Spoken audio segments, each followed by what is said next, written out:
সকলেরই দরজা হইতে ফিরিয়া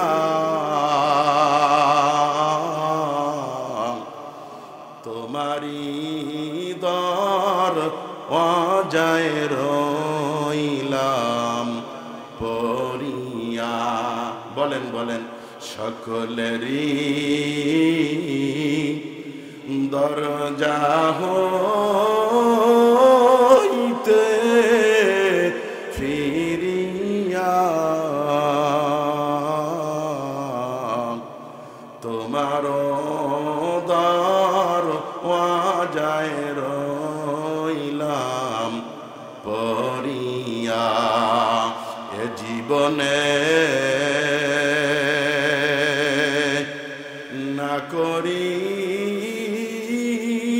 করিলাম বন্দেগি,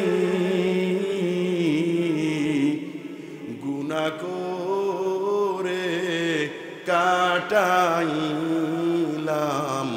জিন্দেগি, গুনাহ করে কাটাইলাম জিন্দেগি। তুমি যদি মাফ না করো তোমার বান্দারে, বলো বলো তোমার বান্দার উপায় কি হবে। পয়গম্বর মুসার জবানায় বয়ান শোনার পরে একজন যুবক উঠিয়া দৌড় মারছে, হায় হায়, জীবনে তো অনেক গুনাহ করেছি, এই গুনাহ নিয়ে তো কবরে যাওয়া যাবে না। কথা ঠিক কিনা? এবার যুবক দৌড়ায়, ইমামের পিছনে দৌড়ায়, ও ইমাম একটু বলে দাও কোনো রাস্তা আছে কিনা, কিভাবে আমি গুনাহ থেকে বাঁচতে পারবো, কিভাবে আমার কবর জগৎটা সুন্দর করতে পারবো, আমি কবরের জাহান্নামের আগুন সইতে পারবো না। আমি জীবনে যে গুনাহ করেছি এতে আমার জাহান্নাম ছাড়া উপায় নাই, উপায় নাই, কোনো দরজা আসেনি, কোনো রাস্তা আসেনি। ইমাম ডাক দিয়া বলে, হ্যাঁ হ্যাঁ আছে রে যুবক, সব দরজা যদি বন্ধ হয়ে যায় আমার আল্লাহ তোমার আল্লাহ একটা তওবার দরজা খোলা রাখছে কি রাখছে না? তওবার দরজা খোলা আছে, তওবা করো, আল্লাহর কাছে তওবা করিয়া তুমি বলো তুমি গুনাহগার। যুবক এবার দৌড়ায়, বাড়িতে যাইয়া বিবিকে বলে, ও বিবি বিবি যায় নামাজটা দাও, যায় নামাজটা দাও। যায় নামাজ নিয়া যুবক এবার দাঁড়াইয়ে গেছে, নামাজে দাঁড়াইয়ে গেছে, নামাজের ভিতরে দাঁড়াইয়া সিজদার ভিতরে যাইয়া যুবক ডাক দিয়া বলে, আল্লাহ আমি বড় গুনাহগার, জীবনে এমন কোনো গুনাহ নাই যে করি নাই, এমন কোনো গুনাহ নাই যে ছাড়ি নাই, মেহেরবানি করিয়া তুমি আমাকে মাফ করে দাও। কিন্তু গায়েব থেকে আওয়াজ, এ যুবক তোমার নামটা তো জাহান্নামের খাতায়, জোরে কর নাউজুবিল্লাহ। যুবক রে তোমার নামটা তো জাহান্নামের খাতায়। তারপরেও যুবক সেজদা উঠায় না, মাথা উঠায় না। কিন্তু পাশের থেকে স্ত্রী ডাক দিয়ে বলে, ওগো স্বামী তুমি কি আওয়াজ পাও নাই, তুমি কি আওয়াজ শোনো নাই, তোমার নামটা নাকি জাহান্নামের খাতায়, তুমি কি আওয়াজ পাও নাই? স্বামী এবার ডাক দিয়া বলে, বিবি রে এই দরজা ছাড়া কি অন্য কোনো দরজা আছে? কয় না না, এই দরজা ছাড়া তো আর অন্য কোনো দরজা নাই। তখন স্বামী ডাক দিয়া বলে, আমার মালিকে আমাকে মাফ করুক আর নাই করুক, এই মালিকের কদম থুইয়া মালিকের দরজা ছাইরা আমি অন্য কোনো দরজায় যাব না। লা ইলাহা ইল্লাল্লাহু বলরে আমার মন, লা ইলাহা ইল্লাল্লাহু বলরে আমার মন, লা ইলাহা ইল্লাল্লাহ লা ইলাহা ইল্লাল্লাহ লা ইলাহা ইল্লাল্লাহ লা ইলাহা ইল্লাল্লাহ লা ইলাহা ইল্লাল্লাহ লা ইলাহা ইল্লাল্লাহ লা ইলাহা ইল্লাল্লাহ লা ইলাহা ইল্লাল্লাহ। রিকশা চলে না ড্রাইভার ছাড়া, নৌকা চলে না মাঝি ছাড়া, রিকশা চলে না ড্রাইভার ছাড়া, নৌকা চলে না মাঝি ছাড়া, মানুষ বাঁচে না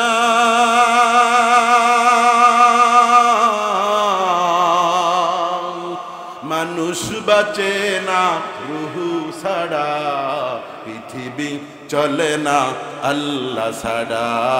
লা ইলাহা ইল্লাল্লাহ লা ইলাহা ইল্লাল্লাহ লা ইলাহা ইল্লাল্লাহ লা ইলাহা ইল্লাল্লাহ লা ইলাহা ইল্লাল্লাহ লা ইলাহা ইল্লাল্লাহ লা ইলাহা ইল্লাল্লাহ।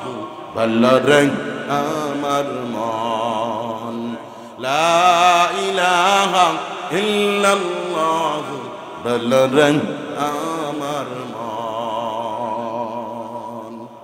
এই বেহেশতের বাগানে বসার তৌফিক এনায়েত করলেন সেই মহান মালিকের দরবারে সুপুরুষিত কণ্ঠে মুসলমান হিসাবে ইমানের আওয়াজকে উঁচু করে বুক বড়ে মুখ বড়ে সকলেই আমরা পড়ি আলহামদুলিল্লাহ। তা কিয়ামত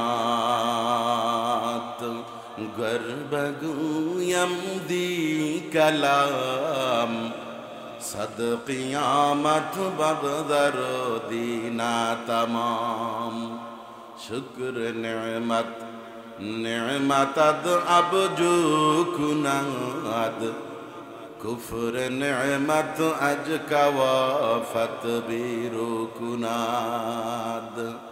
तमाम दुनियार मानुषदेरके आल्लाह रब्बुल आलामीन जानिए देय रे गोलाम, दुनियार कोनो जायगाय बसिया यदि आमी आल्लाहर शुक्रिया आदाय करते पारबो আর আমি আল্লাহর শুকরিয়া আদায় করিয়া যদি একবার আলহামদুলিল্লাহর আওয়াজ দাও, আমি আলহামদুলিল্লাহ প্রশংসার আওয়াজ শুই না, আমি আল্লাহর কুদরতি অন্তরটা ঠান্ডা হইয়া যায়।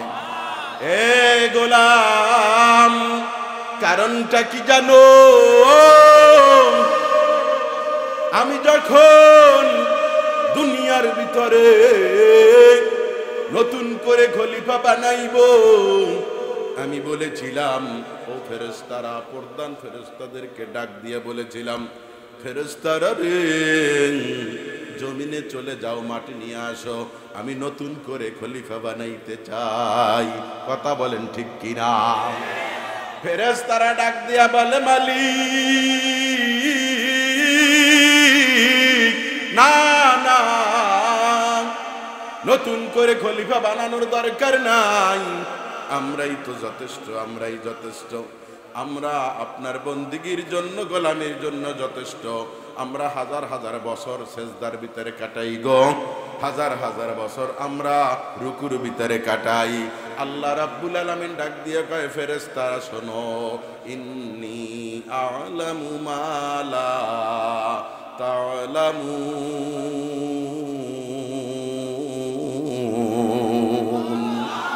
ও ফেরেশতারা, না না, আমি আল্লাহ যা জানি তোমরা কিন্তু তা জানো না। এই জন্য রে গোলাম, তখন জমিনে বসিয়া আলহামদুলিল্লাহর আওয়াজ দাও রে। আমি আল্লাহর কুদরতি, আমি আল্লাহর আরশের পাশে কুদরতি একটা খুঁটি আছে রে, খুঁটি, সঙ্গে সঙ্গে বান্দা তোদের আলহামদুলিল্লাহ প্রশংসা আওয়াজ পাওয়ার সাথে সাথে আমার আরশের খুঁটি নাড়ানাড়ি করা শুরু করে। তখন আমি আল্লাহর কুদরতি অন্তরে জোশ মারিয়া যায়। তখন আমি ডাক দিও, ফেরেশতারা কেন ওই মাহফিলের ময়দানে আমার গোলাম, আমার পাগলেরা কেন ওখানে বসিয়া প্রশংসার আওয়াজ দেয়? ওদের কি বাড়ি নাই, ঘর নাই? ওদের কি দামি দামি বিছনা নাই?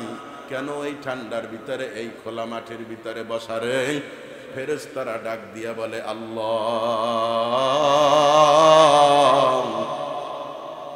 আল্লাহ কি জানে কি জানে না? তারপরেও ফেরেশতাদের মুখ থেকে শুনতে চাই, কারণ হইল তারা বলছিল যে নতুন খলিফা বানানোর দরকার নাই, ঠিক কিনা? ফেরেশতারা ডাক দিয়া বলে মালিক, ওদের বাড়ি আছে, ঘর আছে, ওদের শোয়ার জন্য দামি দামি বিছনা আছে রে, কিন্তু তারপরেও সম্মানের পাত্র হইয়া বেহেশতের বিছানায় বসিয়া আপনি আল্লাহকে আল্লাহ বলিয়া ডাক দিছেন, আপনার প্রশংসা বলিয়া আওয়াজ দিছেন। কারণটা কি জানেন? কারণটা হইল ওরা আপনার বানানো জান্নাতের মেহমান হইতে চায়। এ ফেরেশতারা আর কি চায়? আর কি চায়? আপনার জাহান্নাম থেকে ওরা পানা চায়, পানা চায়। ফেরেশতারা শোনো, ওরা কি আমার জান্নাত দেখেছে না দেখে নাই? ওরা কি আমার জাহান্নাম দেখেছে না দেখে নাই? তবে না দেখা জাহান্নামও দেখলো না, জান্নাতও দেখলো না। জাহান্নাম না দেখা জাহান্নাম থেকে পানা চায়, জান্নাত না দেখা জান্নাতের মেহমান হইতে চায়। ও ফেরেশতারা সাক্ষী থাকো, ওদেরকে আমি তোমাদেরকে সাক্ষী রেখা মাফ করে দিলাম। আরেকটু জোরে বলেন। এটা তো ছিল 5 তারিখের আগের আওয়াজ। আজকের তো 15 তারিখ, কথা ঠিক কিনা? ভালোবাসা দিবস তো চলে গেছে। আল্লাহর কুদরতে ভালোবাসা দিবস, আল্লাহর মহিমান্বিত শবে বরাতের রাত্র হয়ে গেছে। কান আল্লাহু আকবার। ভালোবাসা দিবস আল্লাহর কুদরতে বর্ষা হয়ে গেছে। হ্যাঁ হ্যাঁ বলতে চাই এই বাংলাদেশের জমিনে আর ভালোবাসা দিবস পালন করা হবে না। আমি আরো বলতে চাই, এই বাংলার জমিনে এতদিন নাস্তিক হাসিনার আমলে মাহফিল করতে পারমিশন লেগেছে। আমি ঘোষণা দিতে চাই, এখন বর্তমানে বাংলার জমিনে গান বাজনা করতে পারমিশন লাগবে, কিন্তু ওয়াজ মাহফিল করতে আর পারমিশন লাগবে না। একটু আওয়াজ দিয়া বলেন কথা ঠিক কিনা? নারায়ে তাকবীর, নারায়ে তাকবীর। ইসলামের হুকুমত কায়েম হোক, কায়েম হোক। আল কোরআনের আলো, আল হাদিসের আলো। নারায়ে তাকবীর। আমার ভাইরা রাগ করছেন নি? ভাই একটা প্রশ্ন করব, আমাদের অনেক ভাইরা আছে পুলিশের চাকরি করে, ঠিক কিনা? হয়তো আমাদের ভাই, কেউ আমাদের সন্তান, কেউ আমাদের চাচা, এরকমের আছে না? আচ্ছা বলেন তো, সব পুলিশ কি খারাপ? সব পুলিশ কি খারাপ? সব পুলিশ যদি খারাপ হইতো তাহলে কিন্তু 1 সপ্তাহ পুলিশ টিকতো না, টিকতো? কিন্তু আপনার যদি হারুন মার্কা পুলিশ হয়, যদি বিপ্লব মার্কা পুলিশ হয়, যদি বেনজির মার্কা পুলিশ হয়, বেনজির মার্কা পুলিশ হইলে ওরা আসলে কেমন পুলিশ একটু বলবো বাজান? হ্যাঁ, প ল স। পুলিশ লিখতে কয়টা অক্ষর? 3টা, একটা প, একটা ল, একটা স। এ যুবক, হারুন মার্কা পুলিশ হইল, বেনজির মার্কা পুলিশ হইল, বিপ্লব মার্কা পুলিশ হইল, এই রকমের পুলিশ যাদের নাম হইল পলাশ, পয়পাজি, লয়লুচ্ছা, শয়তান। জোরে কোন কথা ঠিক কিনা? তবে এই ধরনের পুলিশ আমরা বর্তমান জগতে চাই না, চাই না, কথা ঠিক কিনা? কেমন আল্লাহর বান্দা চরমনার শায়েখের উপরে আঘাত করছে, নাক দিয়া রক্ত জড়াইছে, ঠিক কিনা? ওই কুখ্যাত শয়তান জালেম আবার ধরা পড়ে গেছেন। আরে একই তো বলে মানুষ। শায়েখ হুজুরে বলে আমি ওকে মাফ করে দিলাম। জোরে কর আল্লাহু আকবার। একে বলে কি মানুষ। এটাই ছিল পয়গাম্বারের, আমাদের পয়গাম্বারের চরিত্র ছিল এরকমের, কথা ঠিক কিনা? ইহুদি পয়গাম্বারকে এরকমের চাদর দিয়া পিছন দিক থেকে টান দিছে। আসলে কোনো টাকা পয়সা লেনদেন কিছুই নাই, মানে ইচ্ছা কইরা দেখে মোহাম্মদ রাগে কিনা, এই জন্য ইচ্ছা কইরা রাগাইছে। আপনারা জানেন না? আর অ্যারেস্ট হওয়ার পরে শায়েখ বলে, কয় না আমি ওকে আল্লাহ কি ওয়াস্তে মাফ করে দিলাম। ভাই ও দোস্ত বুজুর্গ, এই জমানাটা এমন এক জমানা, যেই জমানার ভিতরে আমি কোন দিকে বয়ান করব, কোন দিকে ওয়াজ করব। এতদিন তো আমাদের এই বাংলাদেশটা একটা অগুছালো দেশ ছিল, কথা ঠিক কিনা? আমরা সবাই জানি মিল্লাতা আবিকুম ইব্রাহিম হুয়া সাম্মাকুমুল মুসলিমিন।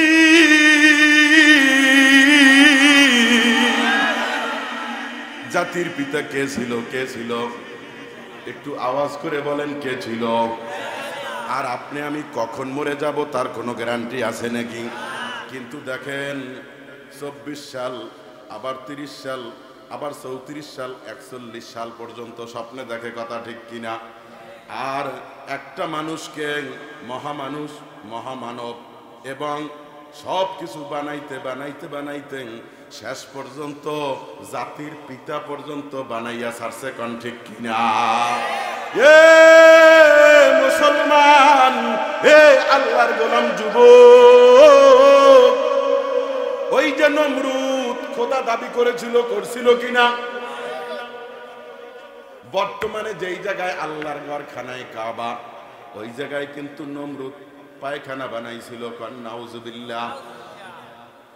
আর পায়খানা বানাইয়া নিজে যখন পায়খানা নিজেই উদ্বোধন করতে গেছে, যখন নমরুদ পায়খানা শুরু করছেন, তখন ওই ময়লাটা গড়াইয়া একটা মশার গায়ে পড়ছে। কিসের গায়ে বাজান? একটু আওয়াজ করবেন। একটা মশার গায়ে পড়ছে। মশার গায়ে পইরাং ময়লা পড়ার কারণে মশাটার একটা ঠ্যাং ভেঙে গেছে। কি ভেঙে গেছে? একটা ঠ্যাং ভেঙে গেছে, একটা ঠ্যাং ভেঙে গেছে। ঠ্যাং ভেঙে যাওয়ার পর মশা আল্লাহ পাক রব্বুল আলামিনের দরবারে দোয়া করছে, আল্লাহ গো, এই শয়তানের, এই নমরুদের বিচারটা আমার নিজ হাতে নিজে করতে চাই, কর আল্লাহু আকবার। এ মশা বাহিনী পাঠাইয়া দিছে, নমরুদের বাহিনীর কেল্লা খতম। এবার নমরুদ দৌড় দিছে, আর ওই ঠ্যাং ভাঙ্গা মশাটা একটা ব্রিজের নিচে বসাইয়া একটা ব্রিজের নিচে পালাইয়াছিল। আল্লাহ পাক রব্বুল আলামিনের ফেরেশতারা ডাক দিয়ে কয়, ও মশা, ওই যে বুড়া শয়তানটা ওই যে দৌড় দিছে, ব্রিজের নিচ থেকে মশাটা বাহির হইয়া একটা দৌড় দিয়া নমরুদের নাকের ভিতর থেকে ঢুকে গেছেন, কোন ঠিক কিনা? এ যতই চেষ্টা করুক কামড় থামে না। যখন একজন চাকর রাইখা নমরুদের মাথার উপরে জোতা দিয়া যখন পিটানো শুরু হইল, যখন জোতা দিয়া পিটান দেয়, মশায় কামড় বন্ধ করে, একটু ভালো লাগে। তখন চাকরি দেওয়া হইল চাকর রাইখা যে সর্বসময় নমরুদের মাথার উপরে জোতা দিয়া পিটনি দেওয়া হবে। একটু জোরে কর নাউজুবিল্লাহ। পিটাইতে পিটাইতে এক পর্যায়ে চাকর এমন জোরে এক পিটনি দিছে, মাথাটা ফাইটা গেছে। ঠ্যাং ভাঙ্গা মশাটা আস্তে কইরা উড়াল দিয়া চইলে গেছে, কোন ঠিক কিনা?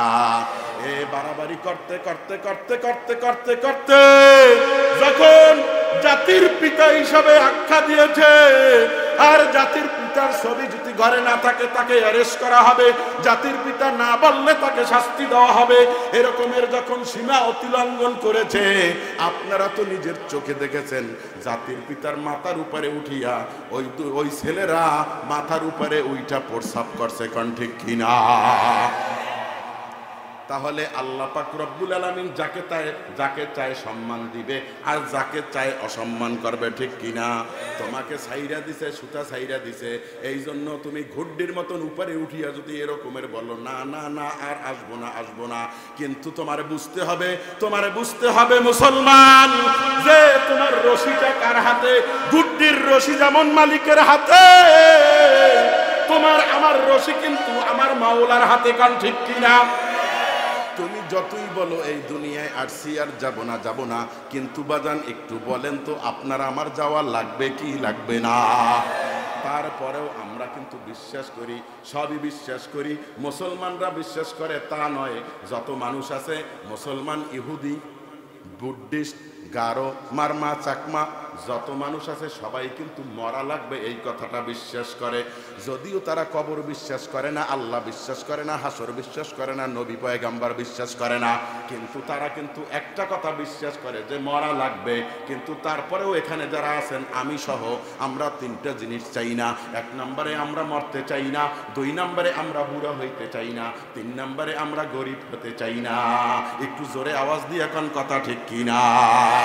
কিন্তু তারপরেও কিন্তু তোমার আমার বাড়ির দরওয়াজায়, ঘরের দরওয়াজায় ওই মসজিদের চারপাওয়ালা খাটনিটা আসবে কি আসবে না? তোমার আমার বাড়ির দরজায় মসজিদের চারপাওয়ালা খাটনি উপস্থিত হইয়া যাইবে। যখন উপস্থিত হইয়া যাইবে তখন কিন্তু তোমার আমার শেষ বিদায় দিবে, কথা ঠিক কিনা? বড়ই পাতার গরম পানি দিয়া গোসল করাইবে, আর আত্মীয় স্বজন ভাই বেরাদার ছেলেরা ডইলা ডইলা গোসল করাইবে। আর মৃত্যু ব্যক্তি ডাক দিয়ে কইবে, ও আমার ছেলেরা, ও বাবা, ও আমার ভাই, একটু আগেই আমার প্রাণ পাখিটা উড়ে গেছে, একটু আগে আমার রুহুটা বের হয়েছে, আমাকে একটু আস্তে আস্তে ডলা দে, আমার সমস্ত শরীরটা ব্যথা হয়ে গেছে, আমি সইতে পারি না, আমাকে জোরে জোরে ডলা দিস না, কথা ঠিক কিনা? এ যুবক, তোমার গোসল দেওয়া শেষ হয়ে যাবে, তোমাকে সেলাইবিহীন সাদা কাপড় পরাইবে। তখন ডাইকে ডাইকে বলবে, ও বাবা, ও আমার ভাই, আমি তো জীবনে সেলাই ছাড়া কাপড় পরি নাই রে, আমি তো সাদা কাপড় পরি নাই, আমাকে এখন কেন তোমরা সাদা পোশাক পরাও? কেন আমাকে সাদা পোশাক পরাও? আমাকে সাদা পোশাক পরাইও না, সাদা কাপড় পরাইয়া দেবে কি দিবে না? এরপর পায়ের কাছে একটা বান্ধন দিবে, পায়ের কাছে যখন বান্ধন দিতে যাইবে ডাক দিয়া বলবে, আমার ছেলেরা, ও আমার প্রতিবেশী, আমার পাও কেন বেঁধে দাও? আমি এই পাও দিয়া হাইটা হাইটা ফজরের আজান হলে মসজিদে যাইতাম, আমার পাওটা বান্ধা দিও না।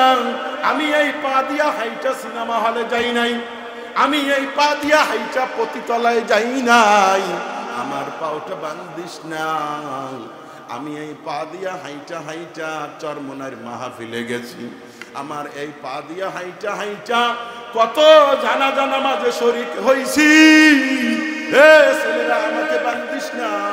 পরবর্তীতে হাতের বান্ধনটা দেবে, মাজার বান্ধনটা দেবে, যখন মাজার বান্ধনটা দিবে তখন ডাইকা বলবে, প্রতিবেশীরা, ও আমার ছেলেরা, আমাকে বান্ধিস না। আমার এই হাত দিয়া কত মসজিদ মাদ্রাসায় দান করেছি, কত দোয়া করেছি, এই হাত দিয়া আমি একটাও খারাপ কাজ করি নাই, এই হাত দিয়া আমি অনেক অনাথ এতিমদেরকে সাহায্য করেছি, আমার হাত বান্ধিস না রে বাবা।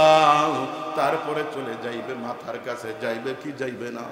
মাথার মুষ্টিটা যখন বাঁধবে, ডাক দিয়া বলবে ছেলেরা, ও আমার বড় ছেলে, ও আমার ছোট ছেলে রে, তোরা আমার মাথার বাঁধনটা কেন দাও? আমি তো চোখে দেখতে পারি না, আমি তো কানে শুনতে পারি না, আমি তো মুখ থেকে কথা বলতে পারি না, আমার মাথার বাঁধনটা দিস না। আমার এই মুখ দিয়া আমি কত কত আমার মা বাবাকে ডেকেছি, এই মুখ দিয়া আমি কত আজান দিয়েছি, আমি এই মুখ দিয়া কোনোদিন কোনো নেশাগ্রন্থ খাই নাই, বিড়ি সিগারেট খাই নাই, মদ পান করি নাই। হে বাবা, এই মুখ দিয়া, এই চক্ষু দিয়া আমি আল্লাহর কোরআন, আল্লাহর কালাম দেইকা দেইকা পড়ছি। বাবা রে, আমার মাথার বান্ধনটা দিস না। জোরে কোন কথা ঠিক কিনা? তারপরেও মাথার বান্ধন দিবে গো। মাথার বান্ধনটা দিয়া আপনাকে মাঠের ভিতরে মসজিদের সামনে নিয়ে যাইবে জানাজা নামাজ পড়াইতে।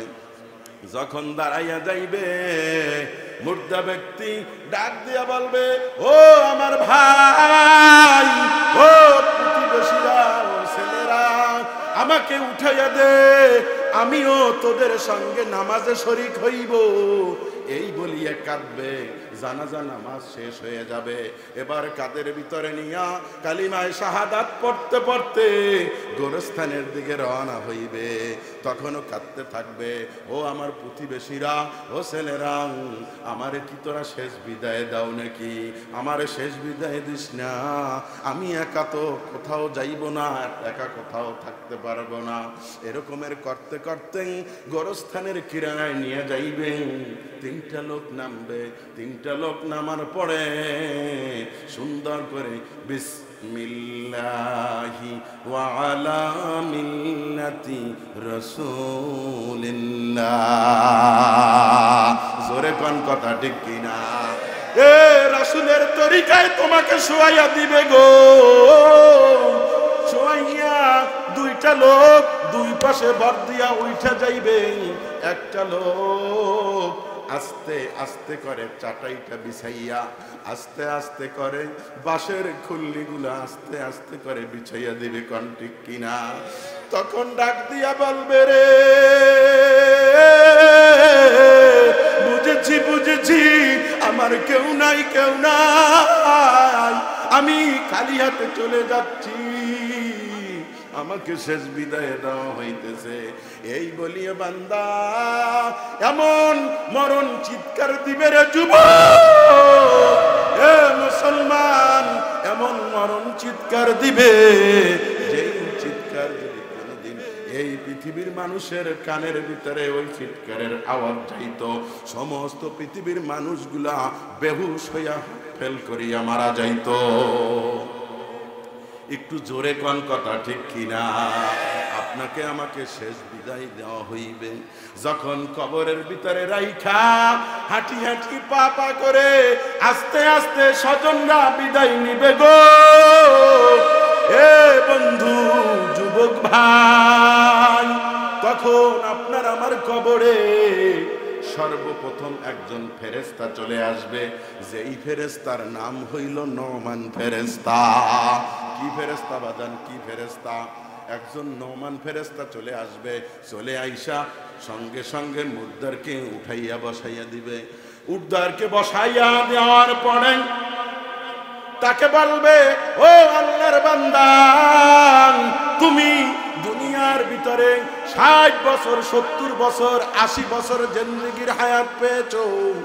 তুমি 60 বছর 70 বছরের ভিতরে তুমি ভালো ভালো কাজ কতগুলা করছো, এই ভালো কাজগুলা তুমি তোমার এই কাগজের ভিতরে লিখে দাও। তখন মুর্দা ডাক দিয়া বলবে, ও ফেরেশতা, এই কবরের ভিতরে আমি কাগজ পাবো কোথায় রে? আমার কাছে তো কোনো কাগজ নাই। তখন মুর্দারের উপরের কাপড়টা, সাদা কাপড়টা টান দিয়া উঠাইয়া বান্দার হাতে দেওয়া হইবে। এই নাও তোমার কাগজ, এই কাগজের ভিতরে তোমার ভালো আমল নামাটা লেখা দাও। বান্দা ডাক দিয়া বলবে, ও ফেরেশতা, কাগজ তো পাইলাম, কিন্তু এই কবরের ভিতরে, অন্ধকার কবরে, এখানে তো আমার সাথী নাই, বাতি নাই, এখানে আমি কলম পাবো কোথায়? তখন নোমান ফেরেশতা ডাক দিয়া বলবে, বান্দা, ও আল্লাহর বান্দা, তোমার ডান হাতের শাহাদাত আঙ্গুলটা হইল তোমার কলম। একটু জোরে কন সুবহানাল্লাহ। বান্দা ডাক দিয়া বলবে, ফেরেশতা, এ কাগজ পাইলাম, কলমের ব্যবস্থাও হয়েছে, কিন্তু ফেরেশতা এই কবরের ভিতরে আমি কালি পাবো কোথায় রে? এখানে তো আমার কাছে কালি নাই। ফেরেশতা ডাক দিয়া বলবে, ও আল্লাহর বান্দা, তোমার মুখের থুতু মোবারক, তোমার মুখের লালাই হইল তোমার কালি। একটু জোরে কন আল্লাহু আকবার। এবার বান্দা অনেক আনন্দের সাথে তার জীবনের ভালো ভালো সমস্ত আমলনামাগুলা সুন্দর মতন লিখে দিবে। সুন্দর মতন লিখে দেওয়ার পরে বান্দা এবার ডাক দিয়ে বলবে, এই যে সুন্দর মতন আমলনামা লিখে দিছি। ফেরেশতা কয়, ও আল্লাহর বান্দা, 60 বছর 70 বছর 80 বছর জিন্দেগি পাইয়া তুমি কি কি খারাপ কাজ করেছো, ওই খারাপ কাজগুলা তুমি লেখা দাও। দ্বিতীয় কাপড়টা টান দিয়ে উঠাইয়া হাতে দিবে। তখন আল্লাহর বান্দা সম্পূর্ণ অস্বীকার যাইবে, না না, আমি দুনিয়ায় বসিয়া কোনো খারাপ কাজ করি নাই। এবার ফেরেশতা, নোমান ফেরেশতা কি আপনার সাথে ভালো ব্যবহার করবে না খারাপ ব্যবহার? ভালো ব্যবহার করবে না, সঙ্গে সঙ্গে এমন একটা আঘাত করবে গো, 70 গাছ পানির নিচে ঢুকে যাইবে, মাটির নিচে ঢুকে যাইবে। মাটির নিচে ঢুকে যাওয়ার পরে আবার যখন টান দিয়া উঠাইবে, তখন একটু লাগবে, একটু লেখার পরে আবার বাকিটুকু আবার অস্বীকার করবে। এরকমের করতে করতে পুরোটা লেখা দেওয়ার পরে, কেননা পুরোটা লেখাইয়া ছাড়বে, তারপরে আসবে দুইজন ফেরেশতা। দুইজন ফেরেশতা আসবে কি আসবে না? ওই যে মার রব্বুকা ওয়া মান দিনুকা ওয়া মান নাবিয়ুকা প্রশ্ন নিয়া কোন ঠিক কিনা? এ বান্দা, বলেন তো, ওই অন্ধকার কবরে যদি আমার ওই জাহান্নামের মেহমান যদি আমি হই, জান্নাতের মেহমান যদি হইতে না পারি, আপনার সাথে আমার সাথে ফেরেশতা কি ভালো ব্যবহার করবে না খারাপ? আওয়াজ দিয়ে কোন। খারাপ ব্যবহার যদি করেন, তাহলে দুনিয়ায় থাকতে ওই কবরটা আমার ভালো বানাইয়া যাওয়া দরকার আছে না নাই? এ জাহান্নামের ওই আগুন কি সইতে পারবো? জাহান্নামের সাপের আঘাত, বিচ্ছুর আঘাত, সাপের দংশন কি সইতে পারবো? দুনিয়ায় বসিয়া আপনার আমার আমলনামা ঠিক করতে হইবে, কি কথা ঠিক কিনা? ইয়া আইয়ুহাল্লাযীনা আমানু তাকুল্লাহ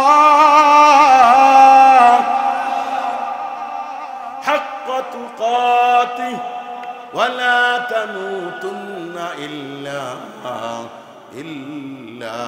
ওয়া আনতুম মুসলিমুন।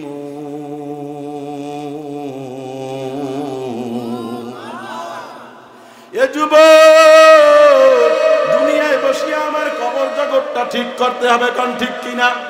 এই ওয়াজ মাহফিলের ময়দানে বসিয়া যদি একজন যুবকের কবরের কথা মনে পড়ে যায়, যেরকমের পয়গম্বর মুসার জবানায় বয়ান শোনার পরে একজন যুবক উঠিয়া দৌড় মারছে, হায় হায়, জীবনে তো অনেক গুনাহ করেছি, এই গুনাহ নিয়ে তো কবরে যাওয়া যাবে না, কথা ঠিক কিনা? এবার যুবক দৌড়ায়, ইমামের পিছনে দৌড়ায়, ও ইমাম, একটু বলে দাও কোন রাস্তা আছে কিনা, কিভাবে আমি গুনাহ থেকে বাঁচতে পারবো, কিভাবে আমার কবর জগৎটা সুন্দর করতে পারবো। আমি কবরের জাহান্নামের আগুন সইতে পারবো না। আমি জীবনে যে গুনাহ করেছি, এতে আমার জাহান্নাম ছাড়া উপায় নাই, উপায় নাই, কোনো দরজা আসেনি, কোনো রাস্তা আসেনি। ইমাম ডাক দিয়া বলে, হ্যাঁ হ্যাঁ আছে রে যুবক, সব দরজা যদি বন্ধ হয়ে যায়, আমার আল্লাহ তোমার আল্লাহ একটা তওবার দরজা খোলা রাখছে কি রাখছে না? তওবার দরজা খোলা আছে, তওবা করো, আল্লাহর কাছে তওবা করিয়া তুমি বলো তুমি গুনাহগার। যুবক এবার দৌড়ায়, বাড়িতে যাইয়া বিবিকে বলে, ও বিবি, যায় নামাজটা দাও, যায় নামাজটা দাও। যায় নামাজ নিয়া যুবক এবার দাঁড়াইয়ে গেছে, নামাজে দাঁড়াইয়ে গেছে। নামাজের ভিতরে দাঁড়াইয়া সিজদার ভিতরে যাইয়া যুবক ডাক দিয়া বলে, আল্লাহ আমি বড় গুনাহগার, জীবনে এমন কোনো গুনাহ নাই যে করি নাই, এমন কোনো গুনাহ নাই যে ছাড়ি নাই, মেহেরবানি করিয়া তুমি আমাকে মাফ করে দাও। কিন্তু গায়েব থেকে আওয়াজ, এ যুবক তোমার নামটা তো জাহান্নামের খাতায়, জোরে কর নাউজুবিল্লাহ। যুবক রে তোমার নামটা তো জাহান্নামের খাতায়। তারপরেও যুবক সিজদা উঠায় না, মাথা উঠায় না। কিন্তু পাশের থেকে স্ত্রী ডাক দিয়ে বলে, ওগো স্বামী তুমি কি আওয়াজ পাও নাই? তুমি কি আওয়াজ শোনো নাই? তোমার নামটা নাকি জাহান্নামের খাতায়, তুমি কি আওয়াজ পাও নাই? স্বামী এবার ডাক দিয়া বলে, বিবি রে এই দরজা ছাড়া কি অন্য কোনো দরজা আছে? কয় না না, এই দরজা ছাড়া তো আর অন্য কোনো দরজা নাই। তখন স্বামী ডাক দিয়া বলে, আমার মালিকে আমাকে মাফ করুক আর নাই করুক, এই মালিকের কদম থুইয়া মালিকের দরজা ছাইরা আমি অন্য কোনো দরজায় যাব না। সকলেরই দরজা হইতে ফিরিয়া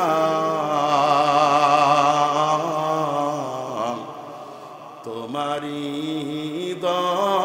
দরজায় রইলাম পড়িয়া। বলেন বলেন, সকলেরই দরজা হইতে ফিরিয়া তোমার দরজায় রইলাম পড়িয়া। এ জীবনে না করিলাম বন্দেগি, গুনাহ করে কাটাইলাম জিন্দেগি, গুনাহ করে কাটাইলাম জিন্দেগি। তুমি যদি মাফ না করো তোমার বান্দারে,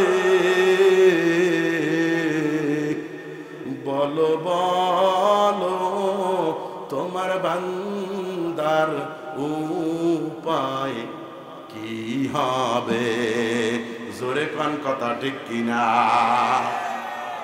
এ যুবক, আর তুমি যদি মুমিন মুসলমান মুত্তাকিন হইতে পারো, ওই যে তোমার ঘরের দরওয়াজার সামনে যে চার পাওয়ালা খাট নিয়ে এসেছিল, তার আগে কিন্তু তোমার ঘরের দরজায়, তোমার বাড়ির দরজায় কিন্তু একজন এসেছিল, তার নাম কিন্তু হযরতে আজরাইল। জোরে কোন কথা ঠিক কিনা? তুমি যদি মুমিন মুত্তাকিন হইতে পারো, আর তুমি যদি মরার আগে খাঁটি মুসলমান হইতে পারো, তাহলে তোমার ঘরের দরজায় আজরাইল আসিয়া তোমাকে সালাম দিবে। একটু জোরে বলা যাবে নি আল্লাহু আকবার? আসিয়া সালাম দেবে, ও আব্দুল আজিজ ভাই বাড়ি আসুনি, ও নাজমুল ইসলাম পিরোজপুরি বাড়িতে আসুনি। আল্লাহর পক্ষ থেকে সালাম দিবে। সালাম দেওয়ার পরে, মোলাকাত করার পরে বলবে যে আল্লাহর হুকুমে আপনার জানটা কবজ করিয়া আল্লাহর জান্নাতে পৌঁছাইয়া দেওয়ার জন্য আমি আসছি। জোরে কোন সুবহানাল্লাহ। অনুমতি নিবে, অনুমতি দাও গো ও আব্দুর রহমান ভাই, ও আব্দুল আজিজ ভাই, আব্দুর রহিম ভাই, তোমার জান কবজ করব আমি। কোথা থেকে ঢুকবো? তুমি তোমার পায়ের থেকে আমি ঢুকবো, তোমার পায়ের থেকে তোমার জান কবজ করব। তখন পা ডাক দিয়ে বলে আজরাইল রে, না না, আমার পায়ের থেকে তুমি ঢুকতে পারবা না। এই পা দিয়া হাইটা হাইটা এ রমজান মাসের 14 তারিখ, শাবান মাসের 14 তারিখে সবে বরাতের রাত্রে হাইটা হাইটা মসজিদে বন্দেগীর জন্য গেছি। তোমার এই বান্দা হাইটা হাইটা কত ওয়াজ মাহফিলের ময়দানে গেছে, শীতের রজনীতে হাইটা হাইটা মসজিদে নামাজ পড়তে গেছে, ভালো ভালো কাজের জন্য এই পাও ব্যবহার করা হয়েছে। না রে আজরাইল, না, এই পা দিয়া তোমাকে ঢুকতে দেওয়া হবে না। আজরাইল চলে যাইবে হাতের কাছে, হাত ডাক দিয়া বলে আজরাইল রে, এই বান্দা এই হাত দিয়া কত জায়গায় দান সদকা করেছে, এতিমদেরকে দান করেছে, মসজিদ মাদ্রাসায় দান করেছে, কথা ঠিক কিনা? এই হাত দিয়া মা বাবাকে কত টাকা পয়সা খরচ করিয়া মা বাবাকে খাওয়াইছে, আর এই হাত দিয়া মা বাবার জন্য দোয়া করছে, রব্বির হামহুমা কামা রব্বায়ানি সগীরা। আজরাইল এবার নিরুপায় হইয়া আজরাইল চলে যাইবে মাথার কাছে, মাথা ডাক দিয়া বলবে না রে আজরাইল না, এই চক্ষু দিয়া, এই মাথার ব্রেন দিয়া, এই মাথার মগজ দিয়া কত ভালো ভালো কাজ করেছে, এই চক্ষু দিয়া ভালো ভালো জিনিস দেখেছে, এই চক্ষু দিয়া কোরআন তেলাওয়াত করেছে, এই চক্ষু দিয়া ওলামায়ে কেরামদের চেহারার দিকে তাকাইছে, এই চক্ষু দিয়া বৃদ্ধ মা বাবার চেহারার দিকে মায়ার নজরে তাকাইছে। আজরাইল রে, আমি চক্ষু মাথা চক্ষু মুখ নাক দিয়া কিছু দিয়াই তোমাকে ঢুকতে দিতে পারি না। একটু চিৎকার মেরে কোন সুবহানাল্লাহ। এবার আজরাইল নিরুপায় হইয়া দাঁড়াইয়া থাকবে, আল্লাহ রাব্বুল আলামিন ডাক দিয়ে কইবে, ও আজরাইল তুমি কেন ঢুকতেছো না? ওই যে মাটি আনার সময় মেকাইলকে পাঠাইছি, মাটি কান্না শুরু করছে, মেকাইল মাটি আনতে পারে নাই। তারপরে ইসরাফিলকে পাঠাইছি, ইসরাফিলও কিন্তু মাটি আনতে পারে নাই। তারপরে জিব্রাইলকে পাঠাইছি, মাটি আনতে পারে নাই জিব্রাইল। মাটি এমন কান্না শুরু করছে, মাটির কান্না দেখিয়া জিব্রাইলও ফেরত আসছে। কিন্তু তারপর তুমি আজরাইলকে পাঠানো হয়েছে, তুমি কিন্তু মাটির বুক ছিঁড়িয়া এক খামসা, অর্থাৎ এক খামসায় 40 মণ মাটি নিয়ে আসছিলা, আর ওই 40 মণ মাটি দিয়া আমি কিন্তু আদমের মূর্তি, আদমের বডিটা বানাইছিলাম। এ আজরাইল, আর ওই দিনকার তুমি যখন মাটি এনেছিলে, ওই দিনকারে আমি এই আমার আদরের বান্দা এই আদম সন্তানের মৃত্যুটাও কিন্তু তোমার হাতে লিখে রাখছি, আর এই কাজটা তোমারই করতে হইবে, অনুমতি নেওয়ার দরকার নাই। তুমি এক জায়গা থেকে ঢুকে যাও, মুমিন বান্দার এক জায়গা থেকে ঢুইকা এরকমের জানটা কবজ করবে। ও বাজান, হাদিসের ভিতরে আসছে মুমিন বান্দার কাছে অনুমতি লইছে, হাতের কাছে, পায়ের কাছে, মাথার কাছে অনুমতি লইছে কি লইছে না? আর যদি মুমিন বান্দা না হয়, আল্লাহর নাফরমান যদি হয়, গুনাহগার বেঈমান যদি হয়, এ নব্য ফেরাউন হাসিনার মতন যদি হয়, তাহলে ওই আজরাইলের জমিনে আসার দরকার নাই, সালাম দেওয়ার দরকার নাই, অনুমতি নেওয়ার দরকার নাই। ওই উপরে বসিয়া, আসমানে বসিয়া একটা ধমক দিবে, হে আল্লাহর জালিম, এ গুনাহগার নাফরমান বেঈমান বলিয়া একটা ধমক দিবে। ধমক দেওয়ার সঙ্গে সঙ্গে গুনাহগার নাফরমানের জানটা কবজ হয়ে যাবে। একটু জোরে কন নাউজুবিল্লাহ।